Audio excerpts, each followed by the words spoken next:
शामिर रजा bag को तुम्हारी बेटी पसंद आ गई है। जावेद, बताओ क्या कीमत लोगे इसकी। सरबराही कुर्सी पर बैठा, वो हाथ में थामी गिन को शहादत की उंगली में घुमाता वो इत्मीनान से बोला था जैसे वो किसी बेजान खिलौने की बात कर रहा हो। वो मेरी बेटी है साहब। घुटनों के बल झुका वो शख्स रोते हुए बोला था। शर्मिंदगी से कंधे ढले हुए थे। वो अमीर नवाबजादा सामने दीवार पर लगी इस बड़ी CLCD में नजर आती एजल जावेद अख्तर की तस्वीरों को जूम करता देख रहा था। कभी इसकी आंखों को तो कभी इसके होंठों को। आंखों में एक अजीब सा नशा था जैसे वो उसे हासिल करना चाह रहा हो। शामिर रजा बेग को न सुनने की आदत नहीं। जावेद, कहा नहीं कि वो लड़की मुझे पसंद है, अगर खुद दोगे तो ठीक है वरना छीन लूंगा उसे। वो सफाकी से इसके पास जाता। जावेद के माथे पर लोड गिन रखता गराया था। पूरे पैलेस में इसकी गरजदार आवाज गूंज रही थी। वो अमीर मुंह बाप की इकलौती औलाद था। अच्छा बुरा सही गलत इसके नजदीक कुछ भी नहीं था। वो जिस भी चीज पर नजर उठाता वो इसके कमरे में हुआ करती थी। वो पागल नहीं था, वो जुनून की हद तक पागल था। साहब आप तंग मत करो, मुझे जाने दो। वो रो रहा था अपनी बेबसी पर। जानता था वो अमीर रईसजादा आज तक अपनी जिद से नहीं हटा था और वो आगे भी नहीं हटने वाला था। वो भी बस बाप अपनी बेटी की किस्मत पर रो रहा था। नाम क्या है इसका? नाम बताओ इसका। शामिर ने छत की तरफ एक फायर किया था। जावेद साहब ने बेबसी करब से अपनी उनकी मैच ली। एजल किया बोला फिर से कहो। वो बेचैनी से बोला। जावेद साहब ने आंसू हथेली से रगड़ते दोबारा से कहा। एजल, बिल्कुल इसके जैसा हसीन नाम है, मुझे नाम पसंद आया है। Javed, very nice. वो चलता हो स्क्रीन के पास गया। एजल की मुस्कुराती तस्वीर पर स्क्रीन को रोकते वो हाथ के पूरू से इसकी तस्वीर को छूते उनकी मुंदे इसका नाम लेने लगा। इसके आंग में जुनून बरपा था, ऐसी तबाह खेजियों की वो अपने और एजल के बीच आते हर शख्स को मार देगा जैसे। जावेद साहब बेबसी से बेजान कदमों से घर की तरफ लौटे थे। वो नहीं जानते थे उनकी परी जिसे इन्होंने दुनिया से छुपाए पाला था कैसे इस जालिम की निगाहों में आई थी। वो बेजान कदमों से घर जा रहे थे। एक तबाही एक बर्बादी का तूफान था जो इनके साथ वापस जाने को निकला था। एक हफ्ता पहले, मुझे ऐसी छोटी जगहों पर जाना पसंद नहीं। जाओ जल्दी से फ्रेश होकर आओ। वो एक छोटा सा ढाबा था। शामिर की गर्लफ्रेंड ढाबे में बने लेडीज वॉश रूम गई थी। सुबह के 5 बजे वो बस जल्दी से अपने अपार्टमेंट पहुंचना चाहता था। नफरत से इस टूटी फूटी सड़क को घूरते वो थोड़ा आगे की तरफ गया। सिगरेट सलगाए इनाबी लबों से लगाया। थोड़ी दूर ही उसे किसी की सेहर ज़दा हंसी की खिलखिलाहट सुनाई दी। कदम खुद बखुद इस जानिब बढ़े थे। नीली आंखों में सर तासुरात ले वो झाड़ियों के करीब खड़ा हुआ। आप ही ये नहीं जाएगी, हुंजा बाबा मारेंगे अगर हम उसे वापस लेकर गए। झाड़ियों के सबब वो इस 6-7 साला बच्ची के साथ खड़ी लड़की के होंठ ही देख सका था। शामिर ने बेचैनी से उसे देखना चाहा था, जिसकी पुश्त शामिर की तरफ थी। तो फिर ऐसा करते ही उसे छुपा देते ही। एजल ने मुस्कुराते हुए मशवरा दिया। ये बिल्ली का छोटा सा बच्चा जाने कैसे इनके घर आया था और अब जावेद साहब के डांटने पर वो उसे वापसी जंगल छोड़ने आई थी। ओके, मेला पाला शॉ बेबी मेरे साथ रहेगा। एजल इस छोटे से बच्चे को उठाए गोल गोल चक्कर काटते खिलखिला रही थी। शामिर रजा बेग की निगाहें इसके हसीन चेहरे पर अटकी थी। हसीन लबों पर मुस्कुराहट रक्स करने लगी। ये सब इसकी नजरों में बेमूल हो गए थे और अगर कोई मोल रखता था तो वो थी इसके बाप के खास मुलाजिम की बेटी। एजल, जावेद अख्तर क्या बात की है तुमने जावेद से? वो रूम में था जब रजा साहब गुस्से से अंदर आए। डैड इजाजत मांगकर कमरे में आते ही अपने सिगरेट मुंह से निकालते हुए नागवारी से कहा, शट अप, मैं बाप हूँ तुम्हारा, तुम नहीं। ओह यस, ये मैं जानता हूँ। असना इंग्लिश मूवी लगाते शर्ट दूर सोफे पर उछाली। किया कहा है तुमने जावेद से? शामिर, तुम इसकी बेटी में इंटरेस्टेड हो? बिल्कुल हूँ। तो किया? वो कंधे अचुकाए नीली आंखों नीला पर ही समोए बोला। जानते भी हो क्या कह रहे हो? जानता हूँ इसकी बेटी चाहिए कुछ रातों के लिए। वो कंधे अचकाते हुए लापरवाह सा बोला। रजा का खून बोला, तुमने कहा कि तुम्हें मंगनी करनी है, मैंने करवा दी। अपनी मंगेतर के होते हुए भी लाखों लड़कियों से अफेयर चला रहे हो, फिर इसकी बेटी क्यों चाहिए तुम्हें? तुम्हारा स्टैंडर्ड इतना लो कैसे हो गया कि एक मामूली से मुलाजिम की बेटी को कमरे में लाओगे? वो गुस्से से धर उठे थे। चेहरा गुस्से से सुर्ख हो रहा था। यार कौन सा शादी करने वाला हूँ, जस्ट फॉर एंजॉयमेंट। वो मुख दबाते कहा लगाते बोला, इसकी बेटी की शादी है कुछ दिन में। मैंने इसे जबान दी है कि तुम इसकी बेटी को देखोगे भी नहीं। खबरदार जो उसे तंग भी किया तो अच्छा नहीं होगा। वो कैसे कर सकता है अपनी बेटी की शादी? जब मैंने इससे कहा था कि वो मेरे एकदम से इसके चेहरे पर संजीदगी भरे सख्त तासुरात आए थे। वो फुनकारते हुए बोला, वो कोई बेजान चीज नहीं है शामिर बिहू। इन्होंने उससे से मुट्ठियां भैंच ली। नो वे डैड, सबसे पहले इस पर शामिर बेग की नजर पड़ी है और सबसे पहले उसे मेरा होना होगा। तुम गलत कर रहे हो शामिर। इसकी आंखों में जुनून देखकर वो डरते हुए बोले। वो जानते थे अगर वो अपनी जिद पर उड़ गया तो उसे मनाना मुश्किल है, मगर वो अनजान थे इस बात से कि शामिर बेग अब उनके हाथ से निकल चुका था। शजा, यार अच्छा हुआ तुम आ गई हो, इधर आओ, ये हक लगाओ। दौलहन के लाल जोड़े में सजी सुनूरी वो अंधेरे के बाइस गले में हार डालते काफी परेशान हो रही थी। थोड़ी सी देर में इसका निकाह था। अपने कजिन बचपन की मोहब्बत यसाल से एजल का 2 आच्छा हुस्न जगमगा रहा था। कमरे को अंदर से लॉक करते वो धीमे से इसकी तरफ बढ़ा। साइड वाली खिड़की से पड़ती मध्यम रोशनी कुर्सी पर बैठी एजल के वजूद को वाज़ेह कर रही थी, जो दुपट्टे से आजिज मिदी भरे हाथों से हार गले में डालने की कोशिश कर रही थी। क्या कर रही हो यार, जल्दी करो। अपनी गर्दन पर किसी की गर्म सांसों को महसूस करती वो बुरी तरह से तिलमिलाई, जबकि मुकाबिल की गहरी निगाहें गर्दन के पास बालों के हिस्से के नीचे बने इस खूबसूरत सियाह तल पर अटकी वो मदहवश सा हुआ था। इस लड़की की खुशबू ने उसे बहका दिया था, जिसे आज तक कोई शराब कोई अल्कोहल तक बहकाने में कामयाब नहीं हुई। बांदू भी एजल की आवाज इसके कानों में टकराई। तुम मेरी सोच से भी ज्यादा नशा आवर हो जाने मन। किसी की भारी सरसराई आवाज अपने बेहद करीब से सुनती एजल एकदम से लर्जी। वो जिसे सजा समझ रही थी वो कोई और था। इससे पहले कि वो चीखती, मुकाबिल का भारी हाथ इसके सुर्ख होंठों पर था। एजल की झील सी उनकी बाहर को अहली। वो नाजुक सी लड़की बुरी तरह से मचली थी, सांस रखने लगा था, मगर मुकाबिल खड़ा शख्स इतने ही इत्मीनान से इसके बालों में चेहरा छुपाए कुछ गुनगुना रहा था। जो चीज मुझे मिलती नहीं, इसे मैं छीन लेता हूँ। Baby, welcome to my life. एजल के कान की लो को चूमते शामिर ने गहरी सरगोशी की थी। एजल का रूई सा नाजुक वजूद एकदम से बेजान होता मुकाबिल की बाहों में गिरा, जिसे मुकाबिल ने मुस्कुराते हुए खुद में समेटा और बाहर की तरफ बढ़ गया। विद द हिल, ये कौन है? मीर हमजा, जो शामिर के कहने पर इस छोटे से मोहल्ले में इसके साथ आया था। अब इसकी गोद में मौजूद एक लड़की बल्कि दुल्हन को देख वो सचमुच में डरा था। लड़की है नजर नहीं आ रहा क्या? वो सख्त नागवारी से बोलता अपनी गाड़ी की तरफ बढ़ा। इसका एटीट्यूड सख्त बुरा लगा था सामने वाले को, मगर वो उस वक्त इससे लड़कर कोई तमाशा नहीं चाहता था। लड़की है वो तो मुझे दिख रहा है, मगर तो उसे उठा कर क्यों लाया है और क्या उसकी शादी हो रही थी? हमजा ने संजीदगी से इसके चेहरे को देखते हुए पूछा। शामिर एजल को पिछली सीट पर लिटाए बाहर निकला। तुझे तकलीफ किस बात की हो रही है? उसकी शादी थी आज, मुझे पसंद थी तो उठा लाया। इसकी नीली आंखों में नागवारी थी। शामिर बैग से सवाल करने वाला हर शख्स, चाहे वो उसका बाप ही क्यों न हो, उसे सख्त बुरा लगता था। किया तो पागल हो चुका है क्या शामिर? हमजा इसकी हरकतों से वाकिफ था, मगर वो ये नहीं जानता था कि वो किसी ऐसी लड़की को उठा लाएगा जिसकी शादी हो रही होगी। I don't like that anybody else interfere into my matter. इसका लहजा जताता हुआ था। वो बिना लिहाज के उसे देखता सख्त गुस्से से बोला, बात सुनो, ये यहाँ से राइट जाओ, कोई रिक्शा या गाड़ी मिल जाएगी। अब तो मेरे साथ नहीं जा सकता, गेट आउट। वो निहायत बदतमीजी से चलाया था। हमजा को इसकी बदतमीजी इतनी बुरी ना लगी। वो वाकिफ था इस बिगड़े रईसजादे की आदत है। सुन, शामिर निकल गया है। सुबह की पहली ब्रेकिंग न्यूज शामिर बैग की होनी चाहिए कि कैसे शहर के मशहूर बिजनेसमैन के बेटे ने एक मजलूम बेबस लड़की को इसकी शादी से अगवा किया। आंखों से उजल होती गाड़ी को जाता देखा। साहब, बड़े साहब ने मना किया है, आपको अंदर नहीं जाने दूंगा। चौकीदार सर झुकाए गेट से बाहर निकलते बोला। शामिर की स्टीयरिंग पर गिरफ्त मजबूत हुई थी। दम पैसते वो तेजी से गाड़ी से निकला और खींचकर इसके मुंह पर थप्पड़ मारा। तुम्हारी हिम्मत कैसे हुई मुझे रोकने की? How dare you? Sorry sir, चौकीदार ने नजरें झुकाए कहा था और फिर एक तरफ होते वो उसे जाने का रास्ता दे गया। शामिर गाड़ी अंदर ले जाते ही बाहर निकला था। पिछली सीट पर लेटी एजल को बाहों में भरते वो अपने रूम में गया। इसके चेहरे पर एक खूबसूरत मुस्कुराहट रक्स कर रही थी। जिस लड़की ने इसकी नींदें हराम की थी, बिलाखिर वो आज इसकी बाहों में मौजूद थी। एक बार फिर से अपनी जीत और अपनी जिद को पूरा होता देख वो सीना फैलाए इस नाजुक की जान को लिए अपने कमरे में दाखिल हुआ। लेकिन कारजईस दुपट्टे से आजिज इस खूबसूरत लाल जोड़े में दमकता वो नाजुक वजूद अपनी सारी रनाइयों समेत उसे बहकाने को काफी था। शामिर ने लब दांतों तले दबाया और जरा सा झकते वो इस दूर की शफाफ पेशानी पर होंठ रखने लगा कि एकदम से इसके जेब में पड़ा फोन बजा। शामिर ने गुस्से से उनकी मैच ली। अच्छा खासा मूड इस कॉल करने वाले ने मेहरा कर दिया था। बस थोड़ी देर और जानम, फिर शामिर बैग तुम्हारे हुस्न को फुर्सत से सराहेगा। वो कहा लगाता फोन निकालते कमरे से बाहर निकला। ये कौन है ये शख्स और उसने मुझे किडनैपिंग क्यों किया है? एजल, जो कि गेट पर शामिर और चौकीदार की झटरप के दौरान ही होश में आ चुकी थी, अब खुद को किसी मुसीबत में देख वो सच में घबराई थी। आंखें खौफ से मजीद गहरी हुई थी। वो नाजुक सी लड़की उस वक्त कितनी बड़ी मुसीबत में थी, इसका अंदाजा उसे शामिर बैग के अल्फाज से हो ही चुका था। एजल फौरन से बेड से उतरी और भागते हुए दरवाजे को अंदर से लॉक लगाया। सीने में मौजूद वो नाजुक सा बुरी तरह से धड़क रहा था। वो खौफ और दहशत से कांप रही थी। बाबा, वो दरवाजे से टेक लगाती खौफ से कांपती नीचे बैठती चली गई थी। आंसू इसकी आंखों को भिगो रहे थे। बाबा प्लीज मुझे बचा ली। अपने हाथों को मुंह पर रखते वो खौफ से अपने हीरो अपने बाबा को पुकार रही थी, ये जाने बना कि शायद ही वो अब दोबारा इनसे कभी मिल सके। डैड, क्या प्रॉब्लम है आपकी? क्यों कॉल कर रहे हैं आप? वो सख्त बदतमीजी से कॉल उठाए किया हुआ इसके लहजे में वाज़ेह ताहट थी, जैसे उसे रजा बैग का फोन करना अच्छा नहीं लगा था। कहाँ हो तुम? वो इसकी बदतमीजी को इग्नोर करते पूछने लगे। मैं ऑफिस में हूँ। किया डैड? बिल्कुल बचे हैं आप? अपार्टमेंट में आया हूँ एंजॉय करने इस टाइम, और कहाँ हो सकता हूँ? वो मजाक कराने वाले अंदाज में हंसते हुए बालों में हाथ चलाता बोला। इसकी बेबाकी पर रजा ने गुस्से से धन पैसे बेशरम इंसान मना किया था कि इस लड़की से दूर हो। देखो जरा अपना मोबाइल, सारी सोशल मीडिया पर तुम वायरल हो चुके हो इस लड़की के साथ जिसे तुमने इसकी शादी से किडनैपिंग किया है। रजा का भी शूट कर रहा था। तमीना बेगम खुद भी परेशान थी। बेटे की हरकतों से वो वाकिफ थी। वो जानती थी कि वो लड़का है जवानी में गलतियां करेगा ही, मगर इन्हें अंदाजा नहीं था कि वो किसी मुलाजिम की बेटी को उठा लाएगा। किया डैड सच में? वो हैरत ज़दा से एक नजर बंद हुए दरवाजे को देखकर बोला। हम बेशरम इंसान, उससे पहले की मीडिया बात को और उछाले उसे छोड़ कर आओ इसके घर वापस। रजा को लगा था कि अब वो परेशान हो चुका है, उसी वजह से उसे मशवरा दिया कि एजल को छोड़ आए। डैड, आप जानते हैं कितना अच्छा हवा कि ये न्यूज मीडिया पर वायरल हो गई है। अब वो जावेद कुछ नहीं कर पाएगा और जान सिर्फ मेरी होगी।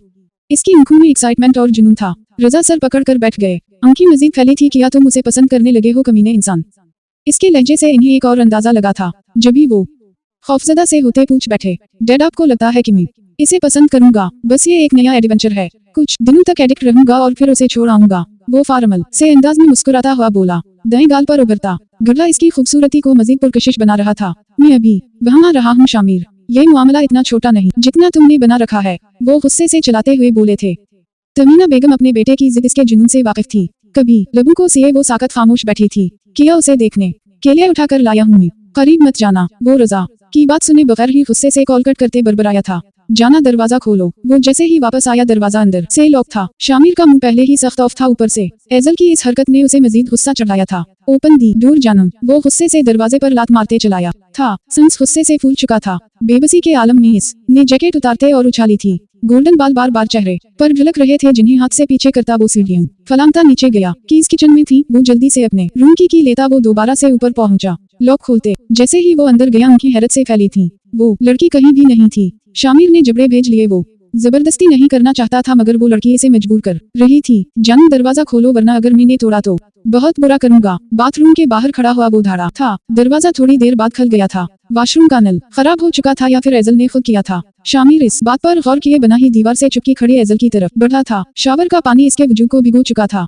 सुर्ख और सफेद चेहरे पर टपकते पानी के कतरे। शामिर का दिल तेजी से धड़का था। वो मदहोशी से आगे बढ़ता एजल की कमर को थामे उसे खुद से नजदीक कर गया, जो खौफ और दहशत से कांप रही थी। शामिर की गर्म सांसें अपनी गर्दन पर महसूस करती वो लड़की जी जान से लर्जी थी। शामिर ने एक हाथ इसकी कमर में डाले, दूसरे से इसके बालों को जोड़े से आजाद किया। सियाह आबिशार मुकाबिल के चेहरे पर बिखरते उसे मजीद मदहवश करने लगी। शामिर ने झटके से अपने मजीद करते सीने में खींचा था। एजल बेहसू हरकत खड़ी थी। एजल का नशा शामिर पर बुरी तरह से हावी हो चुका था।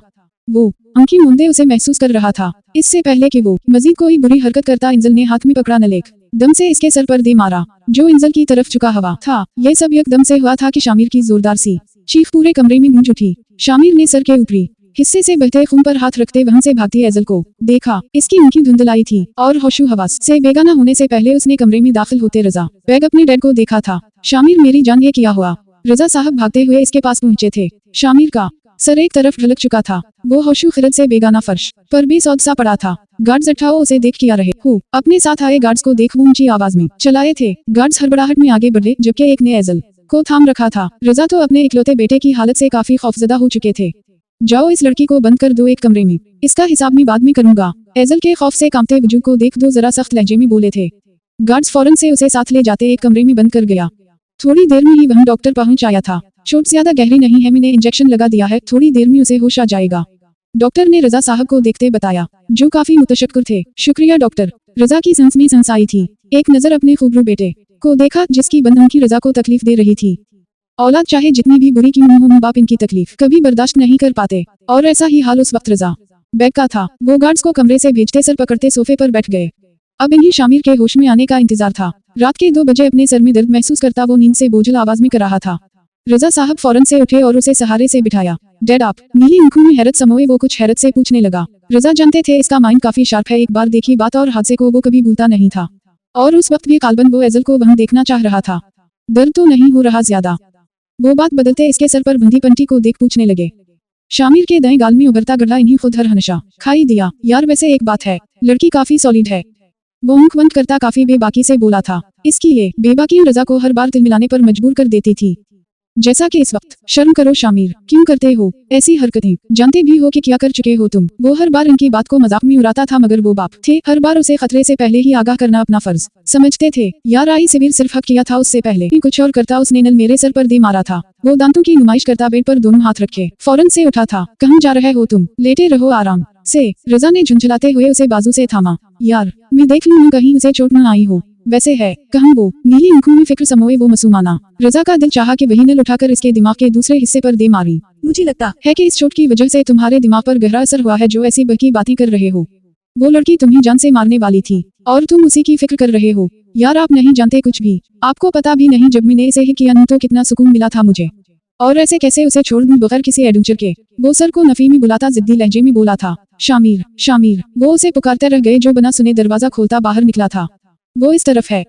वो जानते थे कि जब तक वो एजल को अपनी आंखों से नहीं देख लेता तब तक वो सुकून से नहीं बैठने वाला। जभी वो बेबसी से उसे कमरे की तरफ इशारा करते खुद दोबारा से उसी के कमरे में चले गए। दरवाजा खोल वो जैसे ही कमरे में दाखिल हुआ, वो दीवार के पास टेक लगाए बैठी थी। दुल्हन का वही लाल जोड़ा इसके वजूद पर मौजूद था, बिखरे होंठों पर अभी तक मदहम सी लिपस्टिक मौजूद थी। अपनी जिंदगी में काफी हुस्न देखा था उसने, मगर ये कुछ अलग था, ऐसा जो उसे हर रूप में अपना असीर करता जा रहा था। इसके सर में दर्द से लहरें उठ रही थीं। इसे लगा था कि कमरे में अंधेरा होगा, मगर वो रोशनी किए बैठी थी। वो मुस्कुराता इसकी तरफ बढ़ा। यार काफी अच्छा मार लेती हो, कहाँ से सीखा? वो घुटनों के बल इसके करीब बैठते काफी सीरियस अंदाज में पूछ रहा था। एजल ने नफरत से इसके हसीन चेहरे को देखा। ठीक से नहीं लगी थी कि या एक बार फिर से मार कर दिखाऊं?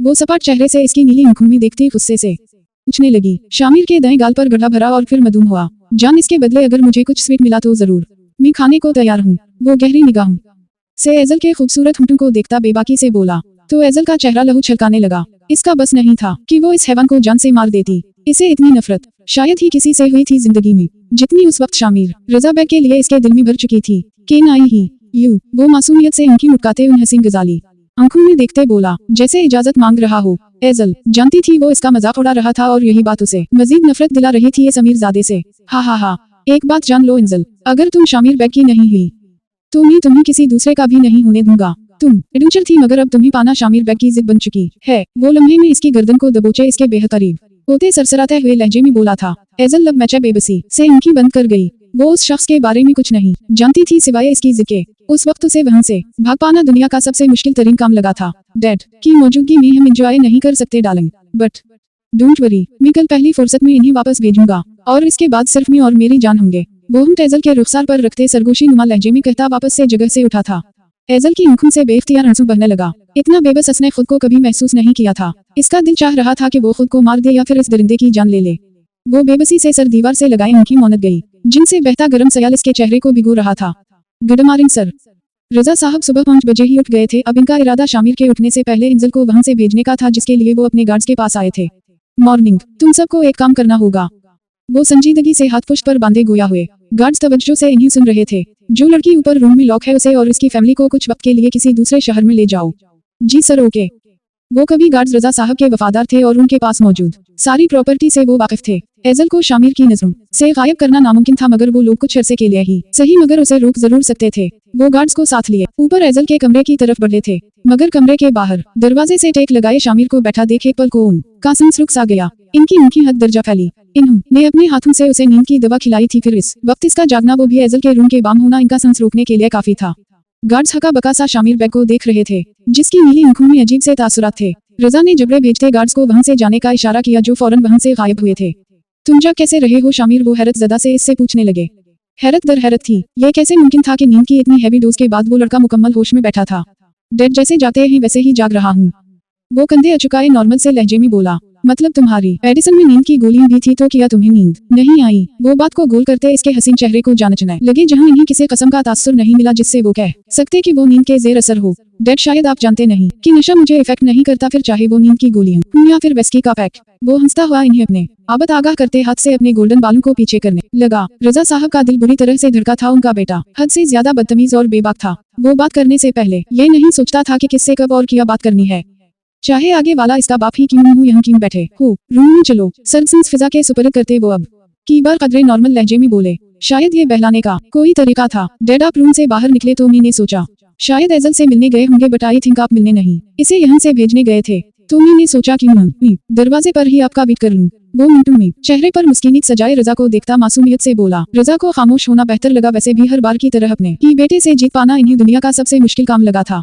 वो जानते थे कि वो दुनिया की कोई भी बिजनेस डील जीत सकते हैं, मगर शामिर बेग से बातों में जीतना इंतहाई नामुमकिन था। अच्छा उठो, रूम में चलो। नो, यक लफ्जी जवाब था, जबकि लहजे में जिद का वाज़ेह तासुर था। मैं वादा करता हूँ एजल कहीं नहीं जाएगी, अब उठो और रूम में चलो। वो हार मानने वाले अंदाज में उसे देखते गोया इल्तिजाई लहजे में बोले थे। शामिर बेग अपनी फतह पर दलबराना अंदाज में मुस्कुराया। गाल पर उभरता गड्ढा मजीद गहरा हुआ। शामिर उठो। सुबह के 10 बज चुके थे और वो आराम से बिस्तर पर फैला गहरी नींद में सो रहा था। रजा साहब इसकी नींद को देख सख्त रहे थे। बैठे बिठाए इस लड़के ने इनकी जिंदगी जहन्नम कर दी थी। अभी तो वो एजल के मामले को संभाल नहीं पाए थे कि ऊपर से जावेद की मौत ने इनकी गर्दन के गिर पटा। किस्सा था with the hill dead, don't you see me सो रहा हूँ। वो एकदम से उठता निहायत बदतमीजी से रजा को देखते उनकी रगड़ता बोला। Shut up just, shut up Shamir. मेरी जिंदगी को जहन्नम बनाकर तुम्हें नींद की पड़ी है। खुदा तुम जैसी औलाद से अच्छा था कि मुझे बेवलाद ही रखता। वो सख्त अफसुर्दा लहजे में गोया हुए थे। वो जितना मामले को सुलझाने की कोशिश कर रहे थे, मामला इतना ही बिगड़ता जा रहा था। अभी उनके मैनेजर की कॉल आई थी जिसने इन्हीं रात को हुई जावेद की मौत का बताया था कि बेटी के इन अचानक किडनैपिंग होने का सुनकर वो बर्दाश्त नहीं कर सका और छत से छलांग मारकर उसने खुदकुशी कर ली थी। यार किया हो गया है, ऐसा भी किया कर दिया है मैंने अब। शामिर सख्त झुंझलाहट से बोला था, रात को ठीक से नींद न लेने और चोट के बायस इसका सर घूम रहा था। नीली आंखों में हदरदजा सुर्खी छाई थी, शायद उसे थोड़ा बहुत फेवर भी था। जावेद ने खुदकुशी कर ली है? शामिर व्हाट कौन जावेद? वो भनमी अचुकाए गर्दन को दाएं बाएं करता पूछने लगा। एजल का बाप जावेद, जिसकी बेटी को तुम उठाकर लाए हो कल रात। वो चिका थे इस पर और करते भी किया बैठे बिठाए एक नई मुसीबत गले आन पड़ी थी, ऊपर से कोई रास्ता भी तो नहीं दिख रहा था। व्हाट जावेद ने? मगर क्यों? शामिर को शाक लगा था। कुछ दिन पहले हुई जावेद से मुलाकात इसकी आंखों के सामने लहराई। वो ये तो नहीं चाहता था जब किसी गैरतमंद बाप की जवान बेटी उसकी शादी के दिन अगवा हो जाए तो ऐसे बाप के पास सिवाय खुदकुशी के कोई रास्ता नहीं होता। उनके लहजे में वाज़ेह दिखता, मैं ऐसा नहीं चाहता था। वो सर पकड़े अफसरदगी से बोला, मगर ये जो कुछ भी हवा है इसके कसूरवार तुम ही हो। ओ अगर तुम एजल को किडनैपिंग नहीं करते, नहीं ये मासूम बच्ची सोशल मीडिया पर लोगों की नजरों में आती और नहीं आज जावेद मरता। रजा साहब ने इस आईना दिखाया था, उनके हिसाब से जो कुछ भी हवा था इसका वाज़ेह कसूरवार शामिर ही था। डेड। अब क्या होगा? शामिर पहली बार इस सारे मामले को लेकर संजीदा हुआ था और इस वक्त रजा का दिल चाह रहा था कि उसे मार मार कर निढाल कर देते। अब पुलिस एजल को ढूंढते हुए यहाँ आएगी और इसकी किडनैपिंग और जावेद की मौत के जिम्मेदार होने के सबब तुम्हें जेल ले जाएगी। रजा ने बना लिहाज के उसे सच बताया था। शामिर सर झुकाए पाउस चलाने लगा। इसका अब एक ही हल है शामिर, रजा साहब ने काफी संजीदगी से कहा था। और वो किया है भला? वो नाखून मुंह में डाले कितरते हुए पूछने लगा, जिस पर रजा साहब ने गहरी सांस फिजा के सुपर की। तुम्हें एजल से शादी करनी होगी। इसके चेहरे को देखते वो संजीदगी से बोले। वोट किया कहा आपने? वो बेयकीनी से जगह से उठता हैरत ज़दा सा पूछने लगा। रजा साहब ने इसके तासुरात को बगौर देखा, जो काफी हैरान दिख रहा था। फारसी नहीं थी शामिर। मैंने कहा तुम्हें एजल से शादी करना होगी, मगर डैड मैं इससे शादी नहीं कर सकता। वो एकदम से इनकी बात सुनते हथे खर गया। क्यों नहीं कर सकते तुम शादी? क्योंकि मेरा और इसका कोई जोड़ नहीं। हाथ से माथे को मसलते वो सख्त बेजार लहजे में गोया हुआ, अच्छा किया जोड़ नहीं। शादी के दिन फिर किस लिए उठा कर ले आए उसे? अगर इससे जोड़ नहीं था तो उसे अपने बेडरूम में क्यों लाए? डैड में कुछ टाइम स्पेंड करना चाह रहा था, इसमें किया हरज है? वो रूबरू हुआ। हरज है मिस्टर शामिर बैग, ये लड़की अपनी मर्जी से तुम्हारे साथ नहीं आई, बल्कि तुमने इसे मजबूर किया, बल्कि इसे उठा कर लाए हो। बात तो एक ही है डैड, नो एक बात नहीं है और ये बात तुम अभी समझ भी नहीं पाओगे। फिलहाल तुम्हें कुछ अरसा के लिए एजल से शादी करनी होगी और इसके बाद किया होगा डैड? आप जानते हैं कि मैं इंगेज हूँ। वो सारे हथियार उन पर आजमा रहा था। रजा को लगा कि वो उसे मीना रहे हैं, मगर हकीकत में वो इन्हें अपने जाल में फंस रहा था, बल्कि फानस चुका था। डोंट वरी, रबाब को इस बारे में पता नहीं चलेगा। वैसे भी वो 1 साल तक यहाँ नहीं आएगी। उसने अभी अपना बिजनेस स्टार्ट किया है और 1 साल तक हम इस सारे झंझट से निकल आएंगे। रजा ने मानो सारा प्लान तैयार किया था, मगर डैड मोम और जानम इसकी नीली आंखों में पुरस्कार सी चमक थी, जबकि चेहरे पर फिक्र भरे तासुरात, जिससे रजा भी इसकी फिक्र देख परेशान हुए थे। तमीना को मैं मना लूंगा, मगर ये जानम कौन है? आंखें छोटी किए वो हैरत से पूछने लगे, यार एजल की बात कर रहा हूँ। आप ऐसा करें इससे कहीं कि मीडिया में इसकी किडनैपिंग की खबर फैल चुकी है और अगर इस तरह से आप उसे मुझसे छुड़ा कर ले भी गए तो भी दुनिया उसे जीने नहीं देगी। तो उसके लिए आप इसका निकाह मुझसे करवा रहे हैं। जैसे ही मामला इतर होंगे आप इसकी तलाक करवा देंगे। वो काफी शार्प था और इस बार तो रजा काफी मुतासिर हुए थे। वो निचले होंठ को दांतों तले दबाए खुद को घूरते अपने डैड को देख आईब्रो उचका गया। मतलब साफी था कि क्या हो गया, अब ऐसे क्यों देख रहे हैं? तुम अभी थोड़ी देर पहले इससे शादी नहीं करना चाहते थे और अब खुद से इतना सॉलिड प्लान बनाकर दे रहे हो। पूछ सकता हूँ इतनी मेहरबानी किस वजह से? इसे घूरते वो लफ्जों पर जोर देते पूछने लगे। वो हंसा तो इसके मोतीम से चमकते 2 सफेद दांत थोड़े से देखे। यार आप डैड हैं मेरे, अगर मैं ही आपकी फिक्र नहीं करूंगा तो और कौन करेगा? वो इन्हीं जबरदस्ती ही करता शरीर लहजे में बोला, बड़ी मेहरबानी होगी अगर इतनी फिक्र आइंदा कोई तबाही मचाने से पहले कर लो। वो सर संस खारिज करते हुए फौरन से बोले, कोशिश की जा सकती है। गर्दन पर हाथ फहराते वो नीली मुस्कुराती आंखों के साथ मुस्कुराया। बेटा। रजा साहब जैसे ही अंदर दाखिल हुए एजल को फर्श पर बैठा देख वो काफी शर्मिंदा हुए थे। एजल बेहसू हरकत बैठी रही, दुपट्टे से बेगाना वो साकत बुत की तरह किसी खैर मरी नुक्ते को घूर रही थी। रजा ने आगे बढ़ते अपना हाथ इस मासूम के सर पर रखा। मैं जानता हूँ बेटा कि आपका कसूर बस इतना है कि आप पर मेरे बेटे शामिर बैग की नजर ठहर गई। मैं खुद भी नहीं जानता उसने कब देखा आपको, कैसे किडनैपिंग किया। खैर मेरी आपसे दरखास्त है कि आप हो सके तो मेरी बात मान ली। आपका बेटा है वो, जाकर बता दें समीर जादे को। एजल जावेद अख्तर एक जीती जागती इंसान है, कोई खिलौना नहीं जो इसके रोने पर उसे मिल जाएगा। अगर आइंदा मेरे नजदीक आने की कोशिश भी की तो जान से मार दूंगी। डेमो तो देखे ही चुका है वो शर ने अपनी गजाली बड़ी बड़ी शोले बरसाती निगाहों से रजा साहब को देखती गिराई थी। रजा को शामिर का कहा जुमला याद आया, वाकई वो लड़की काफी सॉलिड थी। वो सोचते सर झटक गए। ये देखिए आप पहले फिर बात करते हैं।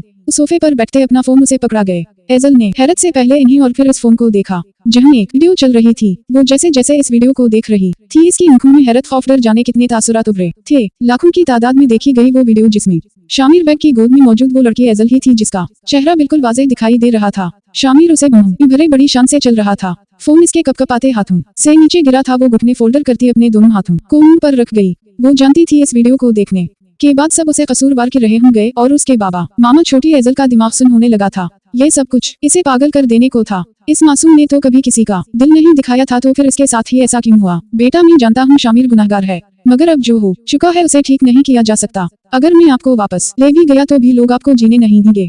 वो दानिस्ता तौर पर जावेद साहब की मौत को छुपा गए थे। मैं आपके बेटे से शादी नहीं करूंगी अंकल, किसी भी सूरत नहीं। वो बची नहीं थी। इनकी बात का मतलब वो अच्छे से समझती थी। जब भी इनकी बात टोकती वो फौरन से बोली, इस सिवा और कोई ऑप्शन नहीं बेटा, आप बस निकाह कर लो। बाकी मैं गारंटी देता हूँ कि शामिर आपको तंग नहीं करेगा। जैसे ही मामला ठंडा होगा मैं जल्द ही आपको इस रिश्ते से मैं आजाद करवा दूंगा। रजा साहब ने उसे देखते हुए मुशफिकाना से लहजे में कहा तो एजल सोच में पड़ गई। जो कुछ भी हो चुका था अब उसके सिवा और कोई चारा नहीं बचा था। वो नामुमकिन मैचती जब्त के कड़े इम्तिहान पर थी। डैड, वो सोफे पर बेटा पहलू पर पहलू बदल रहा था।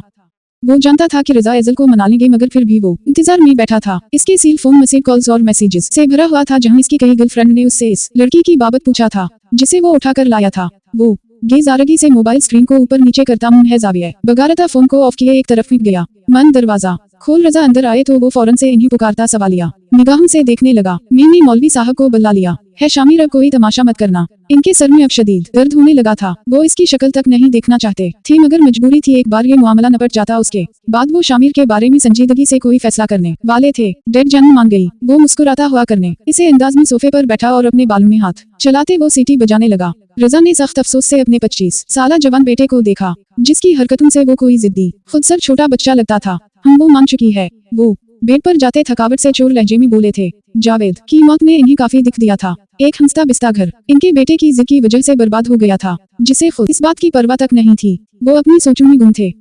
इन्हें इस बात का होश तक नहीं रहा कि वो शामिर को एजल से दूर रहने का कह सकें, और यही उनकी सबसे बड़ी गलती थी।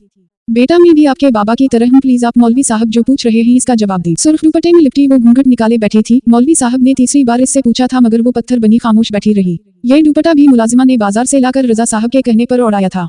रजा की आवाज पर वो जैसे होश में आई थी और कपकपाती आवाज में कहा था, कबूल है।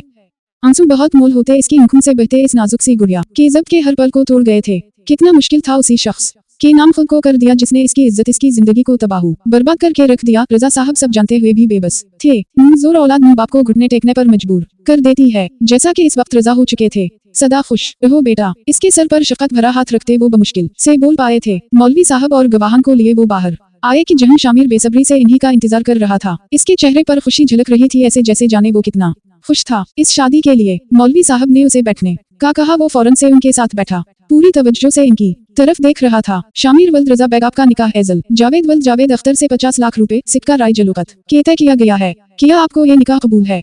मौलवी साहब ने चश्मा नाक से पीछे करते इस खूबरूप जवान को देखा, जिसकी नीली आंखें चमक रही थी। कबूल है, कबूल है, कबूल है। वो एक ही सांस में कहता सबको हैरत ज़दा सा कर गया। मौलवी साहब मुंह खोले इस अजीब बेसब्र दुल्हे को देखने लगा, जिसने मौलवी साहब के एक बार पूछने पर ही काम खत्म कर दिया था। वोट भी मुझे मिस टाइम करता। वो गवाहन को हंसता देख सर को झटकता शाक से मुंह खोले बैठे मौलवी साहब की गोद से रजिस्टर उठाए खुद से साइन करने लगा। रजा ने अपने खास दोस्तों को मदऊ किया था और इनके बड़े भाई भी गवाह के तौर पर शामिल थे। इतने मुअज़्ज़ज़ लोगों के बीच एक बार फिर से शामिर बैग इन्हें शर्मिंदा करने में कामयाब हुआ था। बेटा चलें, उससे पहले कि मजीद कुछ और हो आप चलें मेरे साथ। दरवाजा खोले रजा अंदर दाखिल हुए और खामोश बैठी एजल को मुखातिब किया, जो किसी रोबोट की तरह इनकी बात सुनती जगह से उठ गई थी। गजाली बड़ी बड़ी झील सी उनकी उस वक्त वीरान थी। शादाब हसीन चेहरा एक ही दिन में मुरझा चुका था। रजा इसे साथ लिए उजलत में सीढ़ियों उतर रहे थे। शाहमीर उस वक्त चेंज करने गया था और वो रजा इसके आने से पहले ही एजल के साथ वहां से रुखसत होना चाह रहे थे। 1 मिनट डैड। वो अभी दरवाजे के करीब ही पहुंचे थे कि शाहमीर की आवाज ने उनका सांस रोक दिया। वो ना चाहते हुए भी इसकी पुकार पर रुक गए। कहाँ ले जा रहे हैं आप उसे? वो संजीदगी से इनके सामने खड़ा हुआ सवालिया निगाहों से इन्हें देखते पूछने लगा।